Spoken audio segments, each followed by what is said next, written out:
baik lo di rumah. Karena semua yang lo perluin udah gue siapin buat lo. Ngerti? Mas, jangan pergi mas. Pasti nggak? Mas, jangan pergi mas. Dia nggak mungkin dia deketin lo yang kegatelan. Selalu tahu ya, gue emang pakai pelet biar suami lo balikan sama gue.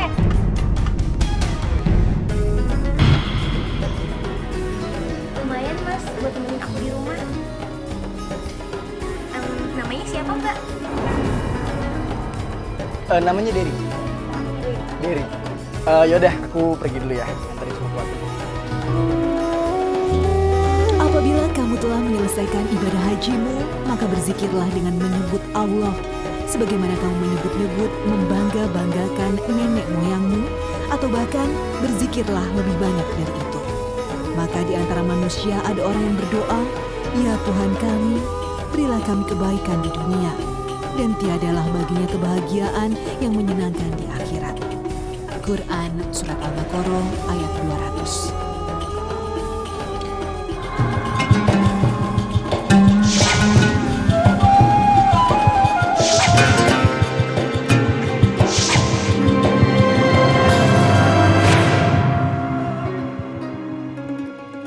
Assalamualaikum warahmatullahi wabarakatuh. Selamat pagi pemirsa Tawakal yang dirahmati Allah Subhanahu wa taala. Senang sekali rasanya saya Mario Wirix bisa kembali menjumpai Anda dalam acara Tawakal pada pagi hari ini. Dan sekarang di sini saya sudah ditemani rekan saya yaitu Angela Yoga. Assalamualaikum pemirsa di rumah, saya Angela Yoga dan juga pada pagi hari ini kita juga tidak sendiri ya. Kita ditemani oleh Ustadz. Pak Ustadz, apa kabar Pak Ustadz? Alhamdulillah. Assalamualaikum Pak Ustadz. Waalaikumsalam warahmatullahi wabarakatuh. Ya Pak Ustadz dan Angela Yoga nih, sekarang di studio kita sudah ada narasumber kita yang bernama Mbak Tika ya. Kita tadi juga sudah melihat cuplikan video tentang permasalahan hidup yang menimpa Mbak Tika. Jadi gimana Mbak Tika bisa cerita sama kita? Silakan. Iya, jadi awal mulanya itu saya habis lulus SMA, Mas. Lulus SMA. Saya sempat nolongin cowok. Nah, begitu kan masih di kampung. Di kampung, pas saya udah ini, kayaknya dia kerja di daerah saya juga, di daerah sekitar rumah. Setelah itu, habis saya nolongin, saya dianterin pulang. Habis dianterin pulang, nah dari situ singkat cerita dia sering main ke rumah saya. Sampai akhirnya dia ngelamar saya. Melamar? Iya, ngelamar. Habis dia melamar saya yang nggak terima gitu aja Mas, karena kan baru kenal. Nah udah gitu dia ngakunya juga duda, punya surat cerai. Jadi dari tadi perkenalan tadi, itu berapa lama bisa sampai diajak menikah gitu? Belum sebulan. Oh belum sebulan? Iya, belum sebulan. Setelah yang dibantu tadi, Iya. perjalanannya belum sebulan dia Iya. langsung diajak menikah? Iya, langsung diajak menikah. Nah udah gitu anehnya Mas, di situ surat cerainya aku sama ibu nggak boleh lihat, yang boleh lihat cuma ayah aja. Terus bagaimana itu ayah dari Mbak Tika? Akhirnya mengizinkan menikah. Setelah saya menikah, dibuatin pesta kecil-kecilan. Akhirnya saya dibawa lagi ke Jakarta. Di situ Mbak Tika ada rasa curiga nggak gitu, dengan tidak diperbolehkan melihat surat cerai tersebut? Ada kecurigaan Mbak. Cuman karena saya nggak berani buat nolak keinginan ayah saya. Pak Ustadz, dengan ceritanya Mbak Tika tersebut mungkin bisa kita ambil kesimpulan ya bahwa pernikahan ini sebenarnya terjadi karena ini bukan dari sepenuhnya juga dari Mbak Tika sendiri gitu, bahwa memang ada keinginan orang tua ya. Itu bagaimana Pak Ustadz? Jadi kalau melihat dari segi prosedur dan persyaratan, sebetulnya udah nggak ada masalah dengan pernikahannya, dengan pernikahan suaminya itu. Karena untuk pernikahan secara syariat dari pihak suami pun sebetulnya nggak perlu untuk menunjukkan surat cerai atau apa dari pihak suami loh ya. Karena perempuan menikahi suami yang sudah beristri itu dalam Islam itu nggak ada masalah secara prosedur formalnya gitu ya. Nah jadi apalagi ini orang tuanya juga sudah setuju, terus kemudian juga menjadi wali saat pernikahan sehingga tidak ada wali hakim ya, sehingga dinikahkan langsung oleh bapaknya. Jadi pernikahan ini dari segi ketentuan syariat Islam itu sudah nggak ada masalah. Cuma ini yang perlu kita ingin tahu lebih lanjut kalau melihat gambar yang di tadi itu kan ada tragedi kelihatannya. Kenapa itu bisa terjadi? Nah, setelah di Jakarta ini kenapa? Apa yang terjadi dengan surat cerainya, dengan keluarga suaminya? Nah, ini yang karena dalam cerita itu dalam gambar yang kita saksikan tadi kan nampaknya Mbak Tika ini mengalami sesuatu yang sampai katakanlah cenderung ke KDRT. Nah, gimana itu bisa terjadi? Jadi yang jadi problem sebetulnya bukan pada persoalan pernikahannya ini, tapi pada proses berikutnya yang menimbulkan dan terungkap berbagai kejanggalan-kejanggalan dan persoalan-persoalan ini yang perlu kita ungkap dan kita gali lebih jauh. Dan Mbak Tika setelah menikah itu Mbak Tika tinggal di Jakarta. Setelah tinggal di Jakarta bagaimana kehidupan pernikahan itu? Setelah saya datang ke Jakarta, itu saya punya rasa ganjil Mas di hati saya, karena saya curiga sama perlakuan suami saya, yang saya nggak boleh keluar rumah, saya dikunci dari luar.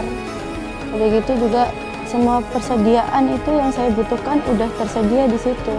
Jadi saya benar-benar nggak boleh keluar. Dia juga jarang pulang, gitu. Berbulan-bulan saya dikunci. Setiap dia pulang cuma 2 minggu sekali. Nah, udah gitu dia kalau di rumah nggak bisa langsung lama gitu, cuma sebentar. Mas, kamu kemana sih? Kamu selalu sebentar di rumah? Gua harus kerja lagi karena masih banyak proyek yang harus gua kerjain. Ngerti lo? Ya Allah Mas, aku selalu di rumah loh Mas. Mas ngecin aku harus keluar Mas. Aku butuh keluar, aku juga mau jalan-jalan kali. Lebih baik lo di rumah. Asal lo tahu ya, di luar sana banyak orang jahat. Jadi lebih baik lo di rumah karena semua yang lo perluin gue siapin buat lo. Ngerti? Mas, jangan pergi Mas. Pasti nggak? Mas, jangan pergi. Mas, jangan pergi. Nah, mulai ada timbul kecurigaan, mulai lihat ada konflik kan pasti ada konflik, terus mulai kecurigaan. Itu sejak kapan Mbak Tika mulai ketahuan? Jadi pas begitu dia pergi, kebetulan HP-nya ketinggalan di rumah. Pas saya lihat kan ada telepon, saya angkat, saya kaget. Ternyata yang telepon itu istrinya. Istrinya. Berarti statusnya Bu Tika ini sebenarnya setelah udah tahu istrinya berarti istri kedua sekarang ini? Iya. Oh.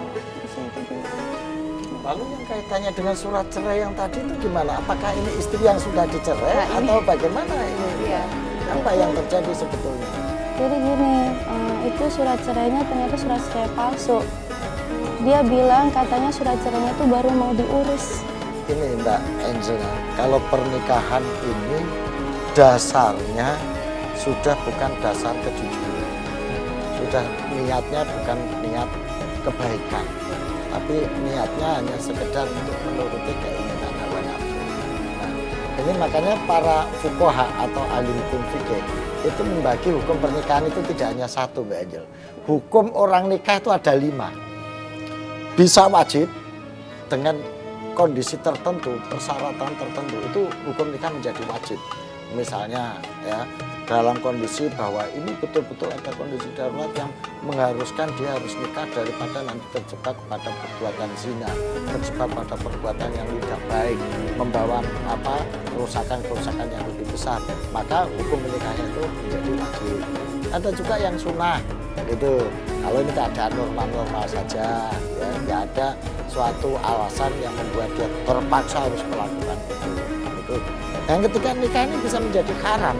Kalau nikahnya ini satu, dia tidak mampu menjalankan kewajibannya baik secara fisik maupun psikis dengan baik.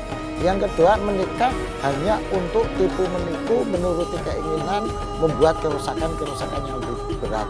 Ini haram hukumnya menikah. Haram ya? Justru haram karena hukumnya dia menikah. melanggar itu Gitu. semua syariat. Contohnya dengan pakai cara menipu, memalsu dokumen, terus kemudian bahasa kasarnya di Jakarta dia tidak memenuhi nafkah lahir batin. Lahir mungkin terpenuhi karena disediain semuanya ya Mbak ya. Tapi batinnya, misalnya orang kan butuh bersosialisasi, butuh berkomunikasi, berinteraksi gitu ya. Nah ini tidak boleh alasan kemudian agama misalnya pakai alasan, oh kamu udah boleh keluar, tapi ini mengingatkan kita kepada Dia sebenarnya berkedok ya, semua Iya. dari nggak dia dicurigai, alasannya- kecenderungannya begitu. Alasannya bahwa karena ketakutan, keselamatan atau bagaimana sebenarnya dia punya Ada sesuatu yang dia niatan sembunyikan, baik. ada sesuatu yang dia sembunyikan karena ternyata dia tidak jujur untuk ini. Ini kalau kata Sayyidina Ali dulu mengatakan kalimatul haqqi raddu bil batil. Suatu kalimat hak, kalimatnya benar, menjaga dia supaya enggak selamat, supaya enggak tersesat, memenuhi supaya perempuan jangan keluar rumah sebelum ada izin laki-laki. Ini kan baik semua. Iya. Kalimatun hak ini, tapi yuradul bil batil. Tapi ini digunakan untuk keinginan kebatil, yaitu menutupi topeng dia yang sebenarnya, kondisi dia yang sebenarnya. Iya. Ini pernikahannya di siri hanya syariat apa dicatatkan di negara? Dicatatkan di negara. Nah, resmi, ya tidak ada masalah baik negara maupun syariat. Cuma yang jadi persoalan adalah itu tadi, secara hukum negara ada pemalsuan dokumen.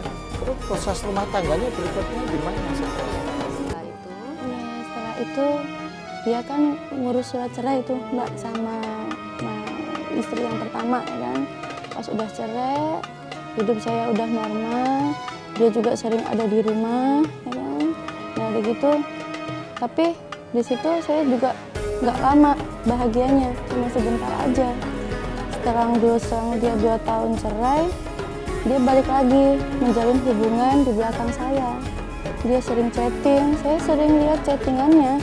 Artinya sebetulnya suami kan belum ikhlas untuk melepaskan istri yang awal. Hanya sekedar untuk memenuhi keinginan Mbak Tika saja. Sehingga dia dalam tanda terpaksa menceraikan istri yang lamanya. Secara legal formal sudah ada yang perceraian itu. Yang ini yang membuat Mbak Tika menjadi tersiksa. Gimana? Iya Pak Ustadz, jadi saya tuh merasa dibohongi di sini gitu kan. kalau Mbak Tika sendiri pernah datengin istri pertama? Pernah? Marah-marah juga? Marah-marah juga, bahkan dia bilang dia mengiyakan hubungan itu.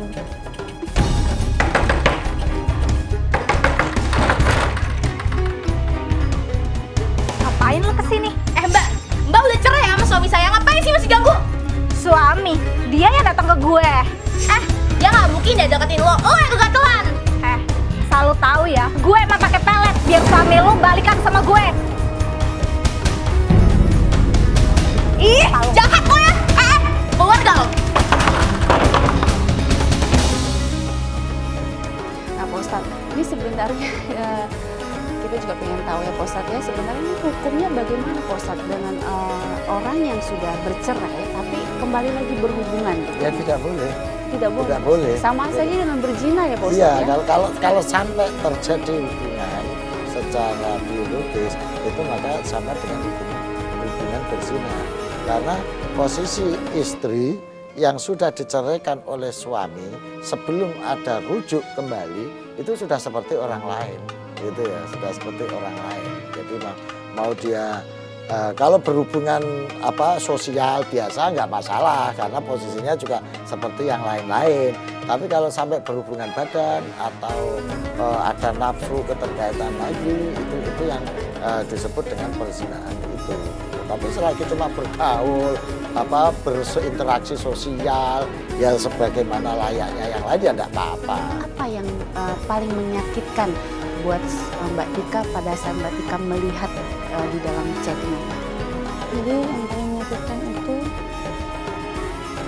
yang paling menyakitkan itu, dianya udah gimana ya Mbak, lebih mesra gitu, maksudnya ada niatan gitu buat kembali lagi gitu, kembali lagi bahkan untuk menikah siri gitu.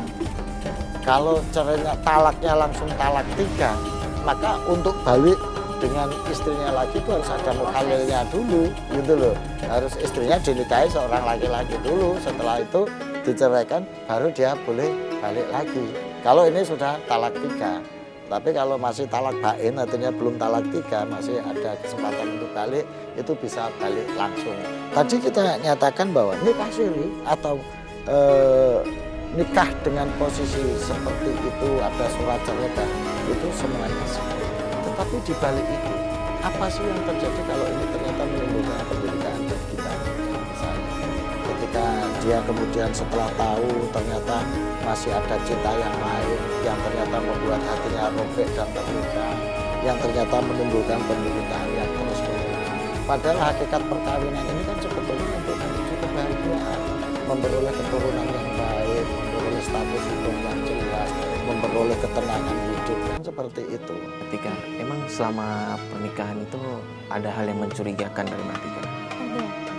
Kita sempat dengar juga katanya Mbak Tika sempat mencurigai kalau suami Mbak Tika ini diguna-guna sama mantan istrinya. Iya. Itu gimana sih? Itu jadi ceritanya gini Mas, saya kan ke orang pinter gitu kan. Saya tanya gitu, kenapa suami saya begini? Katanya mantan istrinya pasang susuk di dagu. Iya. Jadi gimana nih Pak Ustadz? Mantan istri suaminya itu memakai susuk itu sebenarnya gimana sih Pak Ustadz? Kalau bisa Jadi memang di dalam Islam ada yang disebut dengan guna atau di Islam disebutnya sihir asyafar. Bahkan dalam satu riwayat sihir ini pernah ditimpakan kepada Nabi Muhammad juga. Maka kalau ada peristiwa yang dikaitkan dengan sihir ini juga Islam pun mengakui bahwa adanya sihir. Karena mengakui adanya sihir, maka Islam pun juga memberikan tuntunan untuk keluar dari sihir itu, gitu loh. Misalnya dalam tuntunan Islam disebutkan bahwa Mbak Tika membaca ayat kursi misalnya untuk bisa membentengi itu dan lepas, menetralisir dari itu semua. Terus baca muawwadzatayn, Qul a'udzu birabbin nas, Qul a'udzu birabbil falaq. Ini dua surat ini sering para ulama menyebutkan sebagai upaya untuk menangkal atau menetralisir dari sihir-sihir guna-guna yang dibuat oleh orang itu. Makanya kalau Mbak Tika tadi datang ke orang tua atau orang pintar, ya supaya nggak timbul fitnah gitu ya, Mbak Tika amalkan saja ini, nggak usah menuduh-nuduh gitu ya. Mohon kepada Allah, mudah-mudahan kalau memang betul ada sihir, tolong ya Allah netralisir sihir itu. Kalau memang ada kekuatan-kekuatan gaib di luar kekuatan, tolong atas ridho dan atas karuniamu lepaskan kekuatan-kekuatan itu, karena engkaulah yang maha memiliki kekuatan. Nah itu Mbak Tika juga pasti lebih tenang ya Pak Ustadz ya, dan Betul. menserahkan semua sama Allah. Mbak Tika, ini kan kita juga dapat info ya kalau Mbak Tika dan suami mengadopsi seorang anak. Apakah betul? Iya betul Mbak. Iya, itu juga sih salah satu faktor yang bikin saya dilema. Iya, karena jadi gini Mbak, waktu itu suami saya pulang sambil bawa perempuan. Assalamualaikum. Waalaikumsalam. Loh Mas, ini siapa? Kok bawa anak? Ini sepupu gua. Jadi gua kesini niat buat ngadopsi anaknya karena kesian, udah terlalu banyak. Lagi pula suaminya udah nggak ada. Ya, aku sih nggak masalah Mas. Coba lihat Mbak. Ih, lucu ya anaknya. Iya. Boleh gendong? Boleh. Lucu Mas anaknya. Lumayan Mas buat nemenin aku di rumah. Namanya siapa Mbak?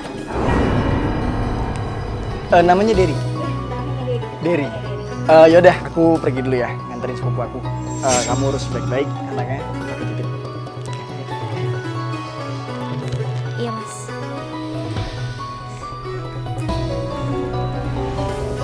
Kok aku curiga ya?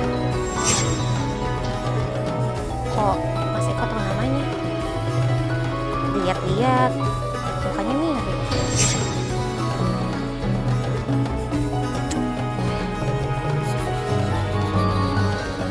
Umur berapa pada saat dibawa? Umur 2 minggu.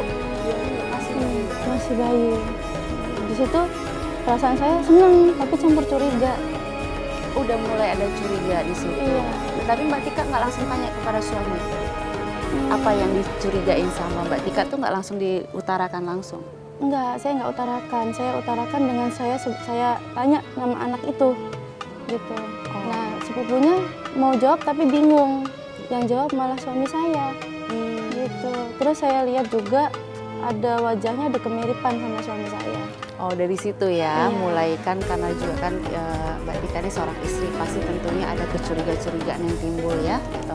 Oke Pak Ustadz, nah, kalau seperti itu ada nggak sih hukumnya tentang adopsi anak Pak Ustadz? Apakah kita harus tahu silsilah keluarganya atau bagaimana Pak Ustadz? Sebaiknya memang harus tahu, karena ini nanti untuk pertanggungjawaban ke depan tentang posisi anak itu. Nabi Muhammad itu dengan Zaid bin Haris itu juga bisa dianggap sebagai anak, saking dekatnya hubungan itu, gitu ya. Tetapi posisinya tetap orang lain, dia tetap tidak boleh punya hak waris, ya, tidak boleh ada hubungan darah, misalnya tetap aja hubungan nasabnya tidak disambungkan. Jadi dia hanya sekedar kedekatan hubungan secara sosial. Jadi boleh kita mengadopsi itu, tapi disarankan akan lebih baik tahu silsilah dari anak yang dia adopsi ini supaya tahu status hukumnya nanti ketika ke depannya gitu. Mbak Tika kan tadi merasa curiga ya. Biasanya kan kalau perempuan kan feelingnya kuat itu. Dan terbukti nggak kira-kira itu? Sebelumnya enggak Mas. Iya, tapi lama-lama terbukti karena suami saya sama mantan istri itu masih berhubungan. Nah, begitu pas begitu kebetulan lagi ngebahas tentang anak itu ketahuan sama saya. Gitu. Itu di rumah Mbak Tika? Iya, di rumah gitu. Begitu pas habis ketahuan saya coba tanya gitu kan. Tapi suami saya malah ngelak. Begitu dia malah nampar saya. Ya saya coba percaya dengan omongannya karena saya takut. Oke. Kalau gitu gimana Mbak Tika tahu bahwa itu adalah anak mereka gitu? Dari mana tahu? Taunya dianya ngaku sendiri Mbak. Setelah Mbak Tika udah Iya, tanya, saya udah tanya, udah lama gitu kan, berjalan jauh udah tanya. Awalnya kan dia ngelak. Setelah saya tanya terus, akhirnya dia mau ngaku. tidak mau mengakui. Iya, mengakui. Lalu bagaimana perasaan Mbak Tika setelah itu? Hancur Mbak. Tapi tetap bisa menerima anak itu. Pas setelah saya tahu kebenarannya, saya benci sama dia. Langsung saya benci. Saya limpahin kekesalan suami saya ke anak itu. Saya cubitin, saya marahin tiap hari. Kalau seperti itu bagaimana Pak Ustadz? Saya bisa memahami perasaan Mbak Tika ini sebagai seorang wanita yang sudah ditipu berkali-kali, ya. Ditipu sejak proses pernikahan dengan surat cerai, ditipu bahwa dia sudah cerai beneran dengan istrinya, ditipu tentang adopsi anak. Ini secara psikologis ya bisa dipahami untuk betapa goresan luka hati ini sangat dalam gitu ya. Tetapi begini ya Mbak Tika kan sudah mengalami hidup ini ya, penderitaan, pahit, getih, susah, sampai kepada ibaratnya berkali-kali ditipu, ada kehancuran hati yang seperti itu. Tolong itu diniatkan Mbak Tika sebagai bagian dari pengorbanan Mbak Tika untuk diterima selama ikhlas, meskipun ini susah. Karena kalau ini diterima secara ikhlas, insya Allah ini bisa menjadi amal Mbak Tika. Terutama terhadap anak ini. Anak ini tidak salah Mbak Tika. Yang salah adalah orang tua yang sudah berbuat dolim, sudah berbuat tidak baik pada anak ini, dan ini dampaknya anak ini ini juga menjadi korban posisi. Jadi Mbak Tika boleh benci kepada suami, Mbak Tika boleh jengkel kepada suami, tapi anak ini posisinya tetap anak yang tidak berdosa. Meskipun saya bisa memahami bagaimana hancurnya perasaan Mbak Tika.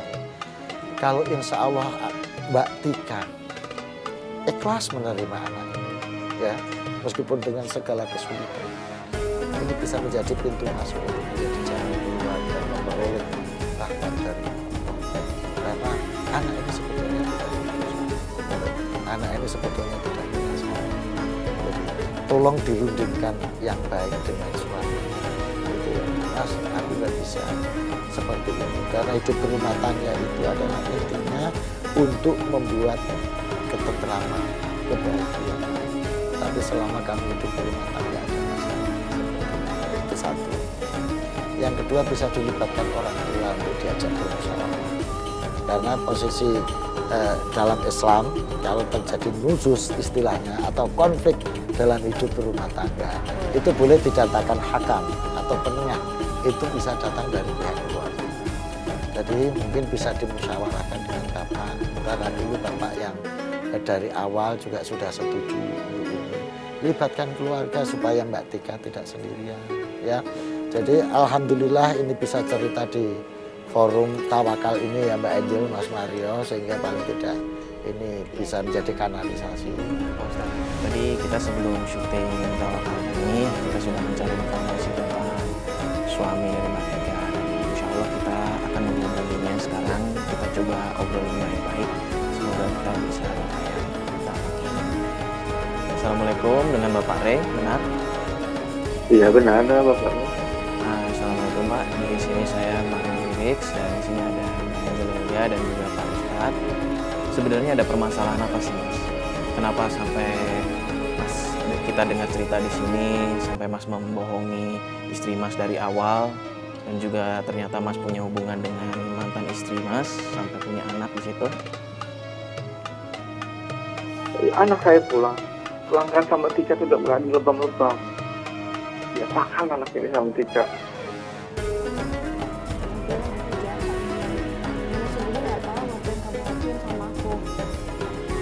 Sekarang aku cuma mau status aku dikasihnya jelas, jangan digantungin kayak gini. Terus kamu maunya gimana? Aku mau status kita jelas, jangan aku digantungin. Aku ya jadi ngebatin. Halo, assalamualaikum Mas Ray. Iya, salam. Ya gini Mas Ray, tadi Mbak Tika sudah bercerita, kita ingin mencari semuanya baik ya. Mas Ray juga sayang sama anaknya, sehingga ketika Mbak Tika bersikap kasar kepada anak, Mas Ray mencoba melindungi anak dengan mengambil. Ini menurut saya wajar seorang tua pengen melindungi anaknya, gitu ya Mas Ray ya. Jadi ini kita ingin mencari supaya semuanya sama-sama baik ya, sehingga juga Mas Ray bisa menjalani kehidupannya dengan baik, Mbak Tika juga sama-sama menjalani kehidupannya dengan baik. Apakah mungkin Mas Ray kalau kehidupan dengan Mbak Tika ini dibenahi untuk dilanjutkan menjadi ya lebih baik dari yang sebelumnya? Gitu Mas Ray, bagaimana menurut Mas Ray? Dikomunikasikan.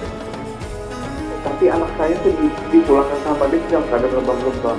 Oh gitu ya. Saya coba sedikit menyampaikan sedikit. Tadi kan Mbak Tika juga sudah menyampaikan kepada kita semua di sini ya bahwa timbulnya kekasaran terhadap anak itu mungkin karena sakit hatinya Mbak Tika, karena Mbak Tika ini baru saja mengetahui bahwa ternyata anak yang diakui oleh Mas itu adopsi, ternyata itu adalah anaknya dari istri pertamanya Mas gitu ya Mbak Tika ya.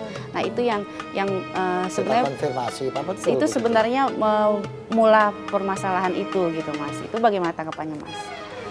Ya seharusnya dia kalau dia kalau misalnya memang mau dia hubungan sama saya, aku tuh terima apa adanya, mau itu anak saya dari anak pertama ya atau adopsi, dia harus terima apa adanya lah.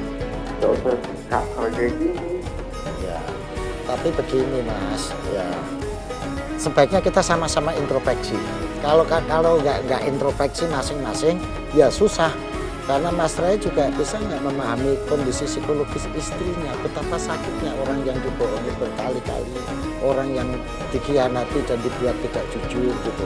Jadi supaya tidak hanya menuntut, harus menerima apa adanya, tapi apa adanya itu apakah sudah diomongkan dari awal apa adanya seperti ini. Kalau mungkin dari awal diomongin apa adanya begini, mungkin Mbak Tika bisa menerima. Ini yang saya maksud, bahwa rumah tangga itu harus ada saling memberi dan menerima, ada kejujuran, jangan hanya menuntut menerima apa adanya, tapi tidak apa adanya itu dibicarakan dari awal. Gitu. Jadi kita inginnya semuanya baik-baik. Gitu. Saya takutnya tuh dia nggak terima saya dengan bentuknya anak itu dari istri pertama. Jadi bilangnya kayak adopsi aja gitu. Tapi kenapa dia sampai kasar kayak gitu, sampai lubang-lubang mobilnya? Enggak banget ini. Ustadz, dengan Ya. peristiwa seperti ini mungkin nanti kita harus memberikan Mbak Tika dan juga suami untuk ada waktu mereka untuk menyelesaikan ini. Betul. Tapi Jadi Pak Ustadz, ini mungkin kita juga ingin tahu semuanya bagaimana nih jalan terbaiknya buat mereka berdua ini Pak Ustadz. ya, jadi begini ya. Satu prinsipnya bahwa pernikahan itu harus bisa membawa kemaslahatan baik bagi pelakunya, suami istri, keluarganya, anak turunnya. Ini prinsip. Maka tadi disebutkan dalam Al-Quran itu kan lintas kubu wilayah supaya kita menjadi tenang, tentram, damai gitu. Itu prinsip dasar ya. Kalau pernikahan ini sudah dimulai dengan ketidakjujuran, tipu menipu, kekhawatiran, ini sehingga menimbulkan mafsadah atau kerusakan yang lebih besar, maka perlu dipikirkan. Kalau memang ini bisa dibenahi membawa kemaslahatan yang lebih baik, itu akan lebih baik dijalankan. Tapi kalau ternyata ini bisa menimbulkan kemaslahatan yang lebih jauh, lebih besar, inilah fungsinya agama memperbolehkan perceraian. Meskipun itu tetap dibenci oleh Gusti Allah. Maka kita kembalikan kepada Mbak Tika, ya, dengan pertimbangan hati yang bersih, dengan pertimbangan hati yang tulus, jangan karena nafsu. Maka supaya pertimbangan itu betul-betul berdasarkan hati, mohon petunjuk kepada Allah. Istikharah. Kalau memang masih ragu, kalau memang belum bisa istikharah, tanya ke orang alim, tanya ke ulama untuk mengistikharah. Kira-kira langkah kita ini kayak apa? Ya, jangan sampai mengambil keputusan yang keliru lagi.